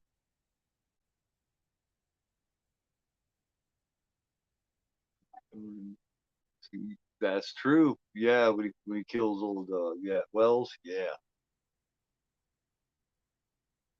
You always, I don't give a fuck, man. Anytime I've ever got in the car, just for any reason, especially in the dark outside, no matter what, I open that door and I look at the first thing I do as soon as the light comes on the dome or whatever. I'm looking in that back seat because you never know. If somebody's gonna kill me, they're gonna do it face to face. They're not gonna be coming from behind. You must have eyes in the back of your head at all times.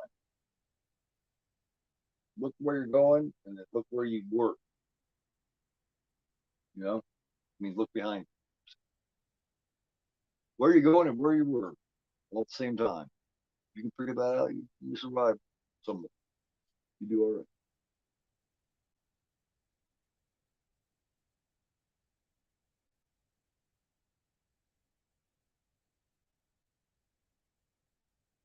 No, something like that.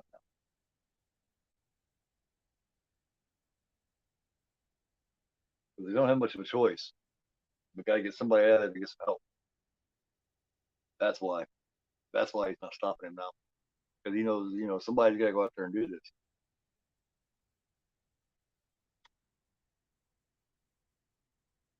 Right? Yeah, well, exactly. I just don't know if it's what I want to do.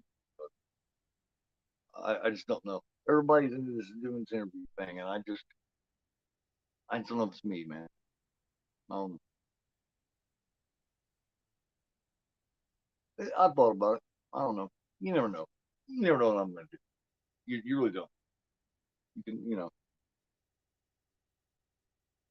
never know what I'm going to do. Like, who the hell could have predicted all of a sudden I was going to change my name to Black? I bet people were like, what the fuck? Why would you give up a good name like Gorphobe and just go to Black and like that? Because that's what I was at. So I would have changed it back a lot sooner, like after only a week. But after fucking with it, so a couple times they wouldn't let me change it for like 14 days. I had to wait. So hopefully I don't get into the Black and state of mind again during my career here.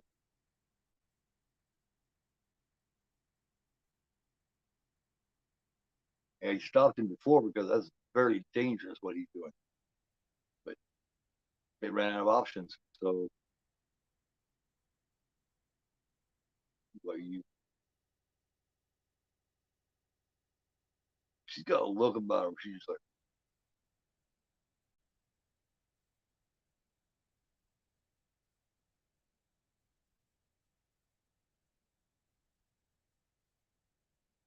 I don't believe in one man. I mean, they're looking for that shit though. They're waiting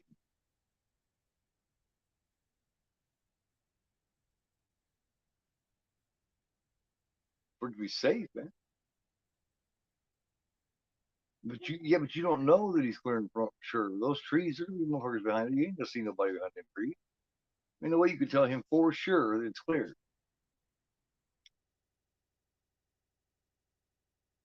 Don't close it back up. No reason. Oh man. Well, yeah, I guess you kind of do gotta close it back up, don't you? Unfortunately, those big heavy iron motherfuckers is gonna make noise. There's no way to keep from it. Too heavy. Oh shit. Yeah, I told you. See, um, I don't remember Austin. I do not remember. I have the DVD, but I don't think I have it up here in the immediate collection because I already got two copies up here. I don't think I have on this. Hold on. Let me see if I got it up here, and then I can tell you who put out first night.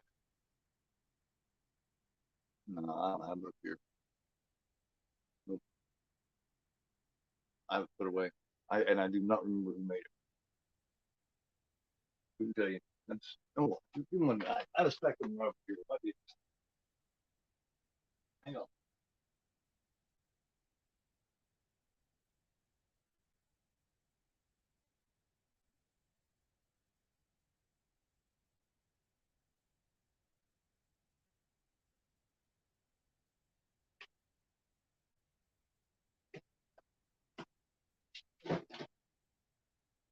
No,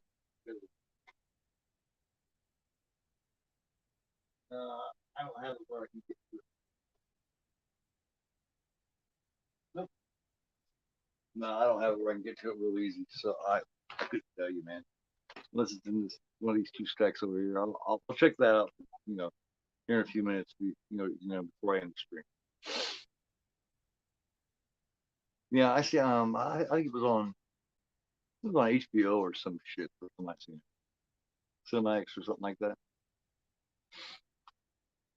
And then I used to grab the DVD. They had like, you know, the old $5 bin when getting a DVD for $5 was a great deal, you know, 15, 20 years ago. Like a Walmart $5 bin.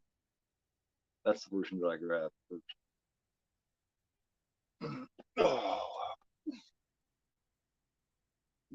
Oh, get the fan off here. Oh shit. No, no, no. I can't do it. I'm gonna knock my stuff over. Can't do it. Can't do it. Yeah, I'm gonna knock this over. Because this cord that I got the phone plugged into is here, wait. That will charge. Here, yeah. I unplug it. All right, cool.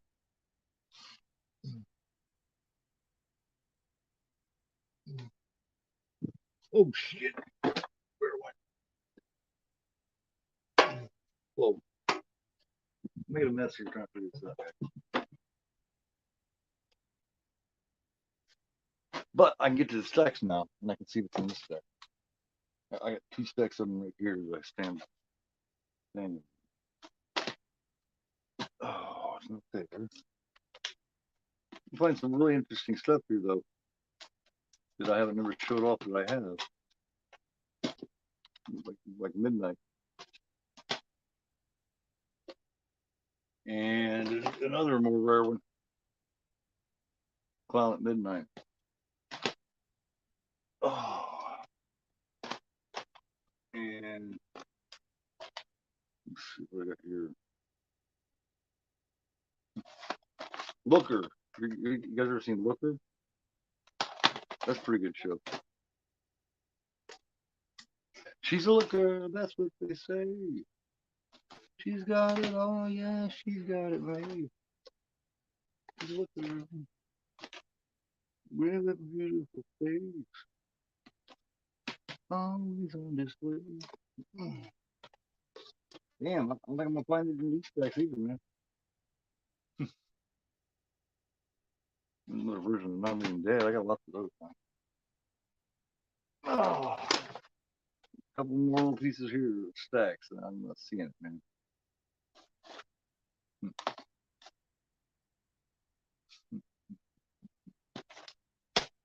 One more.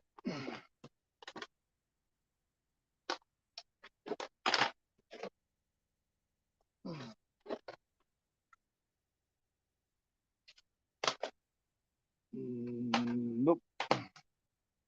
I don't know. I couldn't tell you, dude. Sorry about that, brother. I'll find it again, and then like for like next week's matinee or just whatever, I'll figure it out, and then I'll tell you what kind I got there. Nah, you know, I mean, I know it's not that big of a deal, but I'm curious as fuck now. I just want to know, and I know I don't have it up there. 3 shots. That's bad. Very bad. Make sure I don't have it down here. This stack. Yeah, yeah, I don't. 2 on 4K. Yes. I don't think it's as bad as people say, but yeah, it is kind of cleaned up ridiculously. But yeah, I got Terminator 2 on 4K.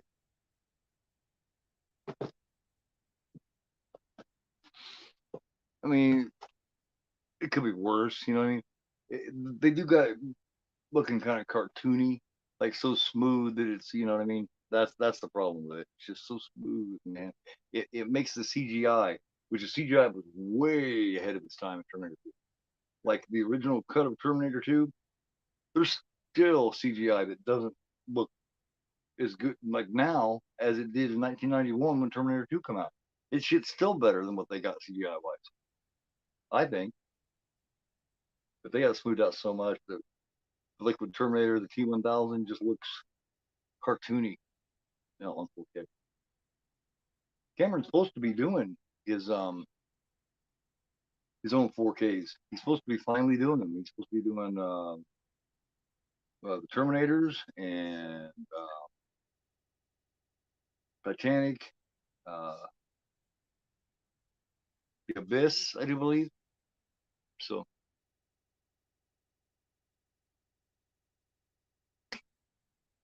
I don't remember what color they look like.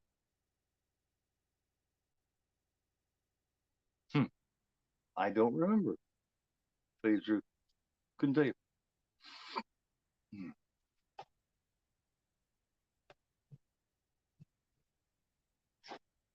Do not remember that, man. Oh god. Ugh. Try to stick my fan back up here. Driving great. It's kind of warm back here.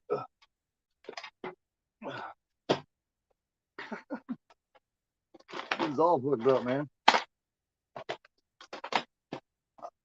I was looking for that. For some reason, I just got a little OCD about finding that and screwed up my whole system here. That's what I've heard. That he's doing the Terminators and the Abyss and Titanic first, I think. Is the first one.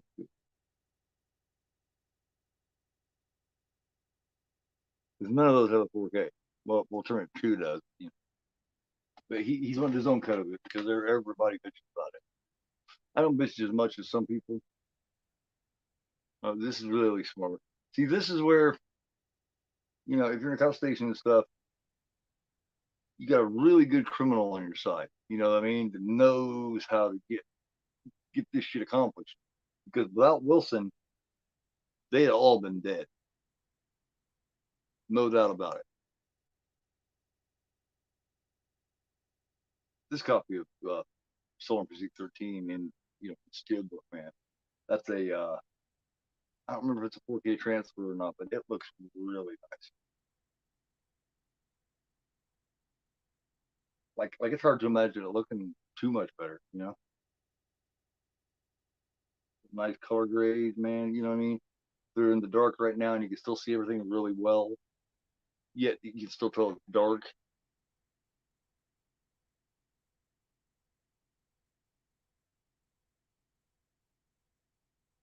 Yeah, I got pretty good Terminator. It's right up there. Yes,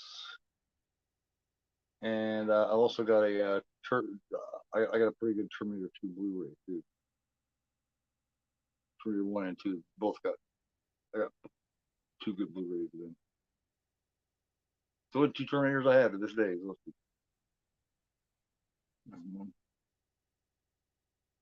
Right. Yeah.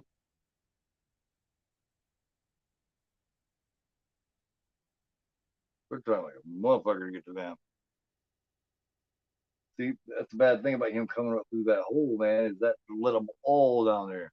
And they couldn't stop them as easy when they were coming in because it's all the way down, you know what I mean? So they just oh man. There's like it's looking like at this point it's looking like they're gonna lose. Well, I liked the female Terminator in it though. One of the coolest fucking scenes in the whole movie is when he takes her and shoves her fucking head and breaks her head, breaks the toilet and shit with her fucking head. It just, that's a pretty cool scene. That's a decent fight, and I think she does a great job of being that no, you know, that no reaction like Terminator face. You know what I mean?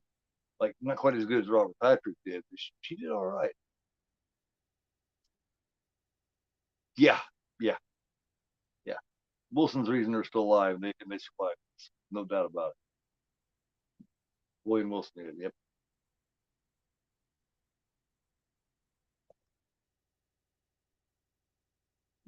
An hour and 27 minutes.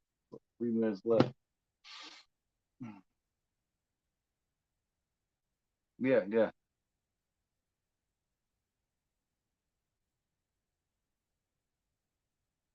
yeah.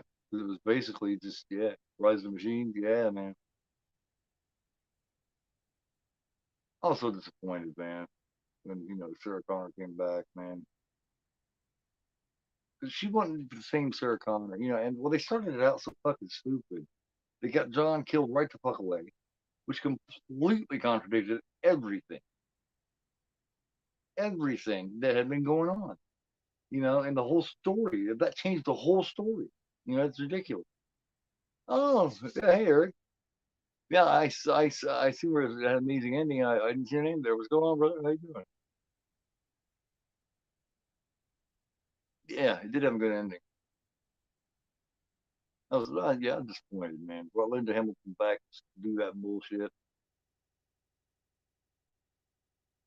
She's not aged well either. I liked her a lot in the first couple of first two Terminators and Children of the Corn, shit like that.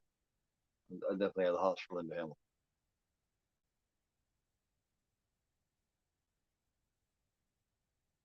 I hardly remember Terminator.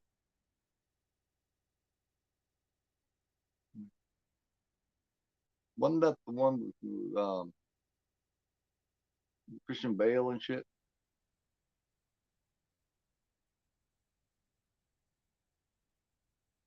Yeah, was in the future and all that shit.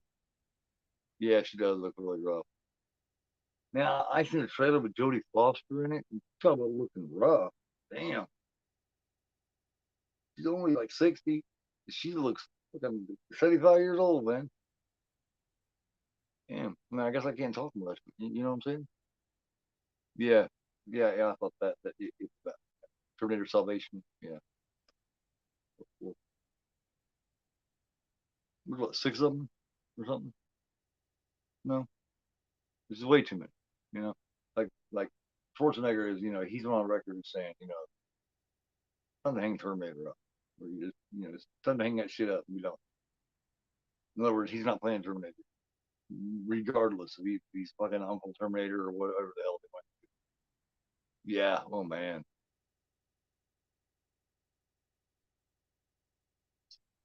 She's aged dramatically. Jodie Foster has since I seen her last. It hasn't been that fucking long, man, to where she aged that much, man. Must like to drink or something. You know what I mean? 'Cause that shit'll fuck you up. Kick ass movie, man. Kick ass movie.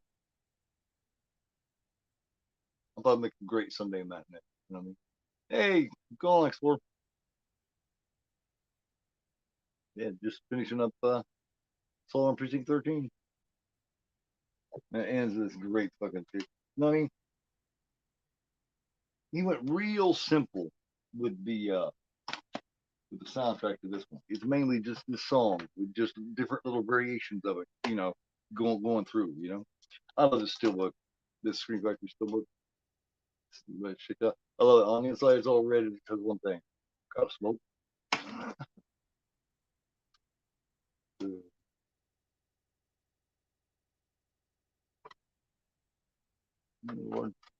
Never was gonna trip you up. He wanted to fucking shoot him so goddamn bad.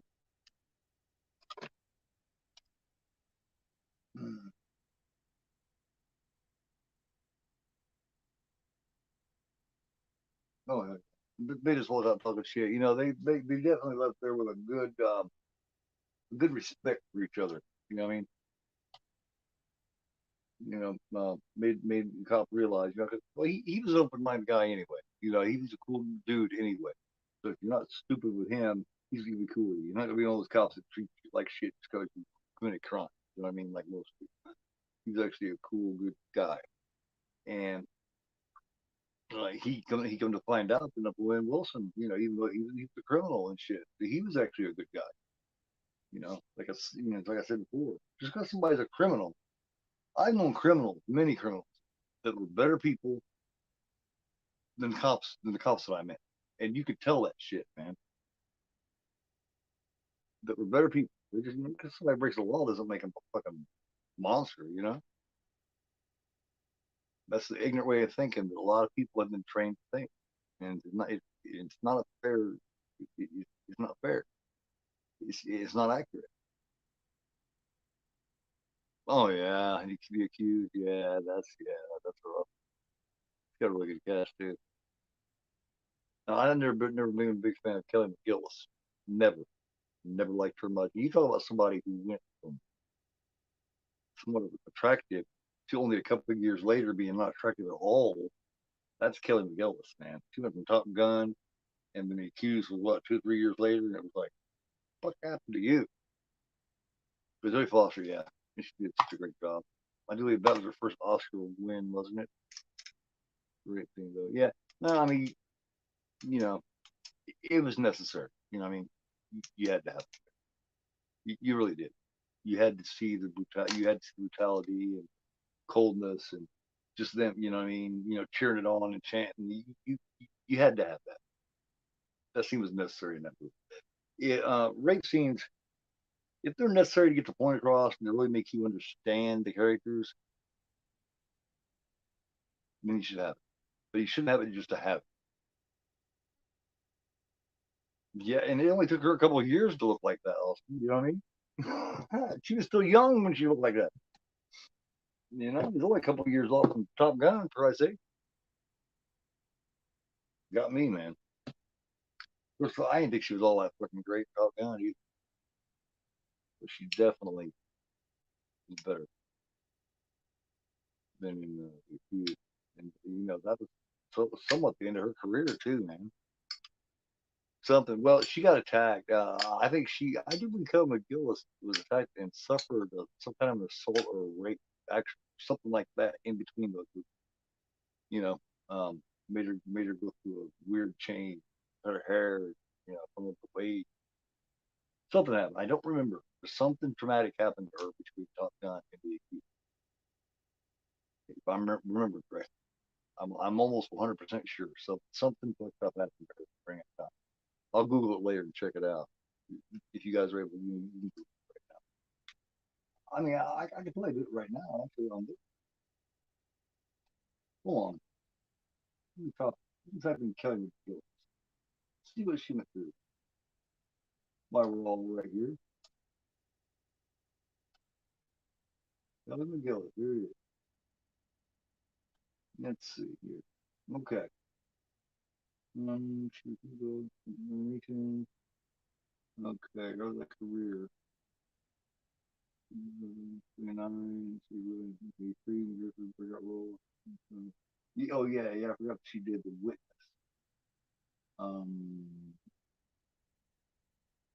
Let me see here. Taking our untold shocking life story. There we go. Yeah, goddamn, she did change. Here we type this. Yeah, it's some kind of something happened. I'm gonna find out right now.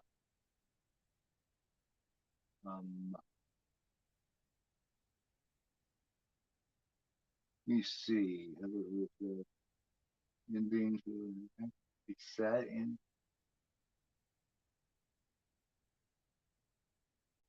I don't know if she's a legend.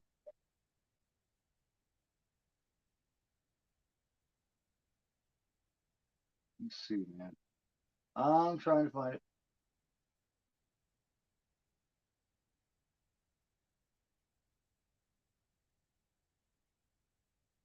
without it taking forever. You know what I mean?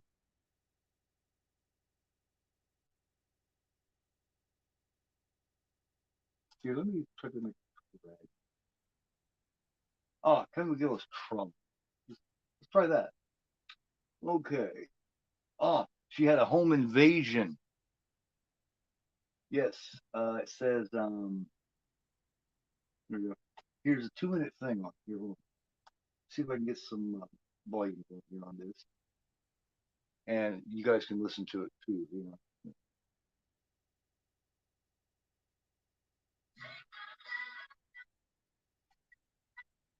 Oh, go full screen with it. No, this laptop's not exactly great, but here we go.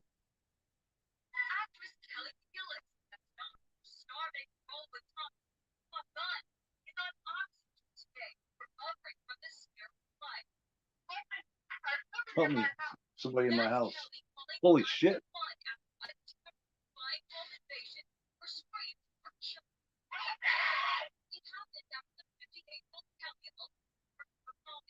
Well, that happened when she was 58.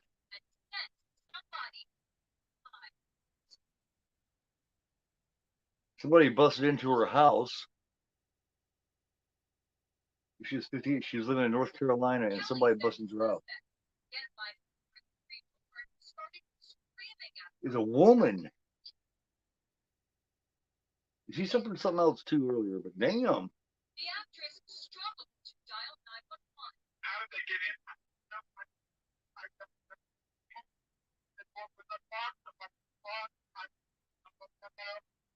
Someone just came out and just started screaming at her and shit.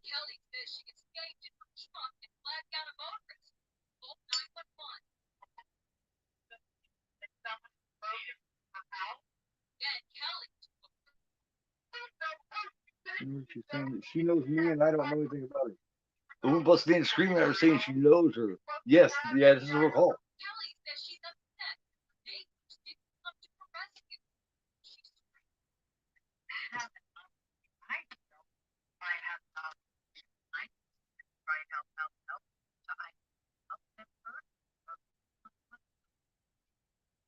Yes, as loud as it goes.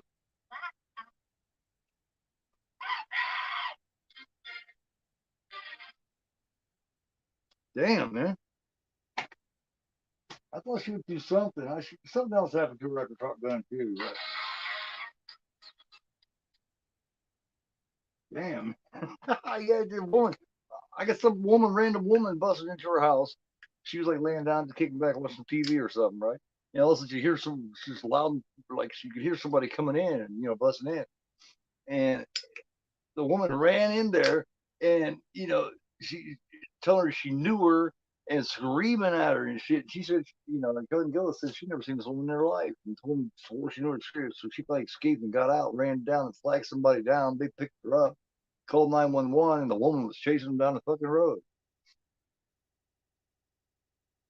That's what we deal with, man. No wonder she looks stressed out. I can just imagine, and imagine that's sacred. Rome is sacred.